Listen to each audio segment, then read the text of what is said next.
In layman's terms, what is understeer and what is oversteer? Understeer's this. When you turn the wheel and you go straight off. You turn the wheel and you go straight off. It's a real amateur accident understeer. I've had a few of those, careful. Now, understeer is basically when you turn into the corner and the car doesn't turn. You've got to turn more lock to get the car to turn. And how do you undo understeer then? Again, depends on the condition.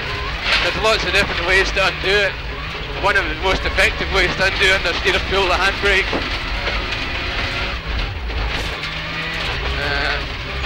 But really, in a modern day four-wheel drive rally car, understeer is something of the past.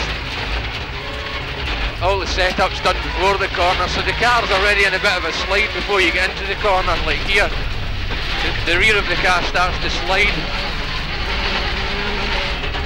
So you really don't have to turn into the corner after you've made your first initial turn. You should always be having the wheel straight ahead or even slightly correcting the oversteer if anything. So understeer is a crime in the model world of rallying. Understeer is definitely a crime. And so oversteer? Oversteer we have in most corners here, very, very slightly with a four-wheel drive car, because you always have the front wheels pulling the car straight.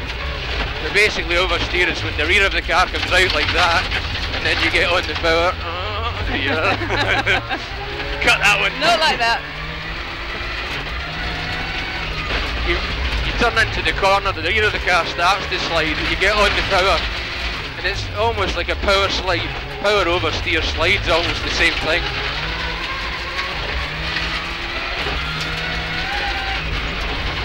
So you turn and you get on the power and you have a nice slide all the way through the corner.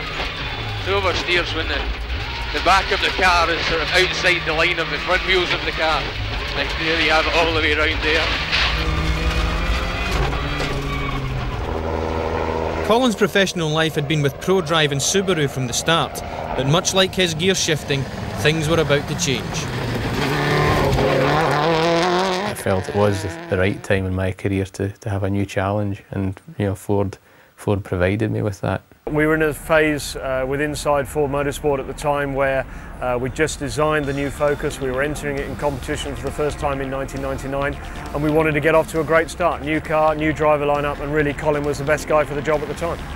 I felt a vital ingredient, certainly from my side, was to have the fastest driver at the time, to be able to work with the team and develop the car. Now there was just a matter of money. If you get to the level that you want to get to, which is world-class level, then you do find that all of a sudden there is a fairly big jump in fee, and that's what happened. We felt that by paying the sort of money that we paid for Colin, we were in a sense creating a media story or creating a media buzz. Not an irresponsible one, but one that we genuinely felt was the right thing. And I think it had the desired effect. It certainly did. It also meant Colin McRae with his £6.5 million deal was the highest paid rally driver ever. So, Monte Carlo, 1999, and the Focus's debut. It was a sort of dream debut for the car. It was brilliant. So then, you know, to lose the third place after that was fairly disappointing. Ford had been under the impression that a certain water pump was within the FIA's guidelines. It wasn't. The Focus was disqualified after finishing third, and Colin told the press what he thought of the Ford team. We have a problem, but I really don't know all the details, so it's up to the Ford management and the FIA to rectify. So the relationship was tried straight away in the beginning, but they knew they had a driver that was fully committed to winning the championship and absolutely wanted to do that, and would do anything to do that. Looking back, it was a difficult time, but on the other hand, I'm a great believer in the fact that all great drivers have to criticise their team from time to time. Colin's no different. Look at Ayrton Senna. Ayrton Senna was a great motivator in the sense that he knew what he wanted from the car, and he knew that he could get the best from the car by driving the people around him, driving his engineers, driving his technicians, and to a degree being critical of the team. And Colin's no different, and that's why he is the driver he is, and hopefully why we're the team we are. But the next year wasn't kind to Colin or Ford. He achieved another first. 12 did not finishes from 13 starts.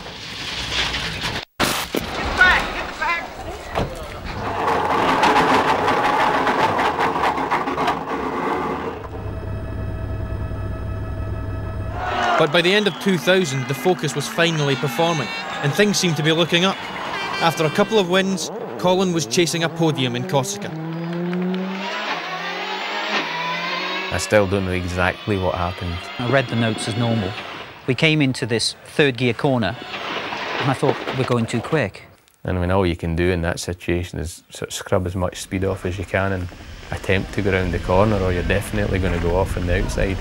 Turned in a bit early, clipped a rock face on the inside. And flipped the car over, which went straight through, I think, the only gap in the wall. Sort of you land and wait for all the impacts, settle down, and they're right here, upside down in your belts. And so I undid my belts. And you're always very disorientated when you're in that situation because everything's completely wrong, and you basically put yourself onto the roof.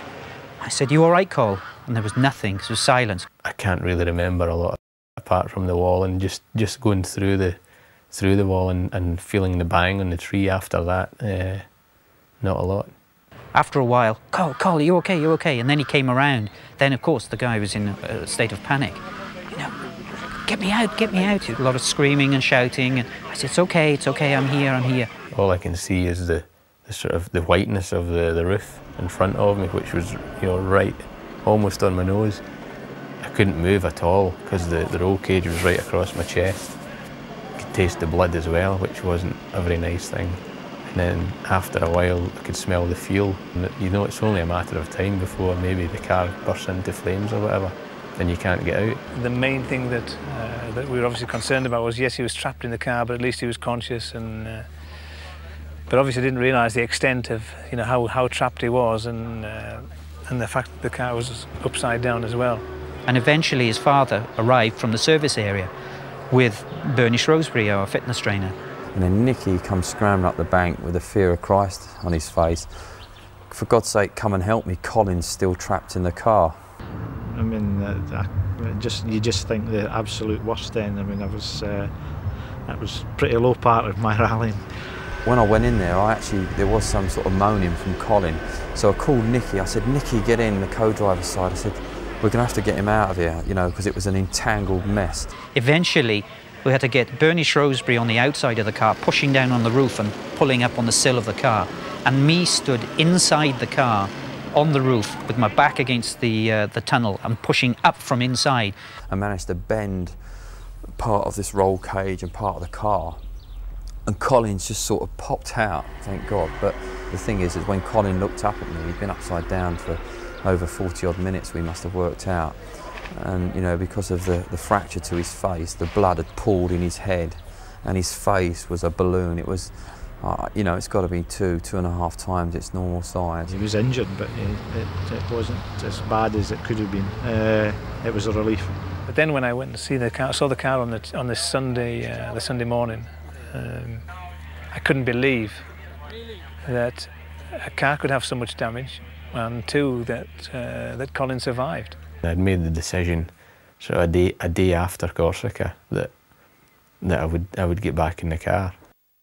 After an operation, the San Remo rally was only 10 days away, and Colin still had a chance to win the championship. Even with a metal plate holding his head together, he was determined to compete in Italy. It was difficult. I think, of course, we did the recce, didn't speak about it, which is the best way, but we got to the situation where really we had to do the first stage.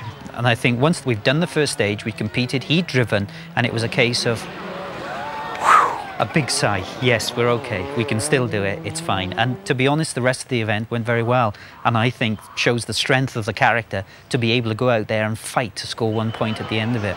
I mean, it was quite a tough point. I mean, even I underestimated how hard it was going to be. That point was not enough. A new champion was crowned. 2000 was Marcus Gronholm's year. The new world champion, Marcus Gronholm! There's a lot of rallies that involve massive jumps, but are you going faster through the air or faster on the ground? Depending really on the jump. If the car's already at high speed before the jump, you obviously keep the power on, and the car will jump a long way, but it's still doing a very similar speed in the air to it is in the ground. and it just all depends on the approach. And what is the best approach for a jump? So a lot of people touch the brakes to compress the suspension? Depends on the angle of the takeoff ramp. We're coming to a jump up here, and it's a very straightforward one just in front of us now, and I'm just keeping the throttle full on the floor. You felt the car jump very level there. Yeah. Next time we'll touch the brake just before and it'll nosedive. So you've got to know the angle of the jump and the landing as well. So there is no one technique for one jump, they're all different? They're all very, very slightly different, yeah. And when you land, is your foot on the power? If the car feels like it's going to nosedive, then you keep the power on. If it's the gyroscopic effect with the wheels turn and keep the nose of the car in the air. If the car's going to land with its tail first, if you just let off the throttle or even touch the brake slightly, it drops the front of the car. The last time we came up to the jump, I kept the throttle on flat out all the way over. This time I'll let off and maybe even brake a bit and you'll feel the difference. Oh, right, huge difference. The nose drops a bit. Wow. And that's on a very small jump. When you get some of the jumps in Finland, if you get it wrong, you can land the car right on the nose. Like Richard Burns did. A bit like Richard did, yeah. A new year, and Monte Carlo held no good omens. 2001 was another frustrating start. Into 6 left, 50, 6 crest. But by mid-season there was a fight on. Colin McRae versus Richard Burns, a battle of the Brits. Colin took first blood in Argentina and completed a hat-trick of wins. I'm getting used to this. Well done. But by the end of the year, Burns was only 2 points adrift. It came down to Rally GB. Basically it was whoever won the rally was going to win the championship. For rally fans all over the world, that was a great situation. Colin is a trier. I mean, he knew what he had to do on that event. There are times when you can totally predict when Colin's going to make a mistake. When you're driving it absolutely at your limit and you're just getting away with things, and if someone is taking a few seconds off you, it means that they're on the limit as well, or over the limit. The third stage, you know, I made a mistake, which is probably something that's going to stick with me for the rest of my life. 5 left plus, cut. I knew that the car was going to go deeper into the apex than what I had wanted it to. But, you know, you make that split-second decision to let it go, or you try and correct it, and there was space and time to correct it. But I made the decision just to go with the line the car was going to take. Into 6. Unfortunately, in this case, it was probably 10 miles an hour too quick, probably 12 inches too much into the right, hit a bank, and that was it. I knew at the time that the impacts that we were taking, the car wasn't going to drive again. So, you know, I knew even before the accident had ended that was the championship gone. I can honestly say that the first thought I had when I passed him was, is he okay? Because it looked like an absolutely massive accident. But very quickly, within the next like half a kilometre, I'd made a mistake myself, because I was just thinking, oh my God, all I've got to do really is get around here now and I'm going to be world champion. And it's quite something to take in when you're trying to keep that car on the road as well. Whilst Burns celebrated, others paused for thought. I think to have seen Colin McRae win the World Championship in a Ford was the thing that not only I wanted, and not only that Colin wanted, but the whole company wanted, and I would suggest that the vast majority of rally fans wanted as well. So yes, it was a huge disappointment, but you know, the person who probably felt it most was the guy driving the car.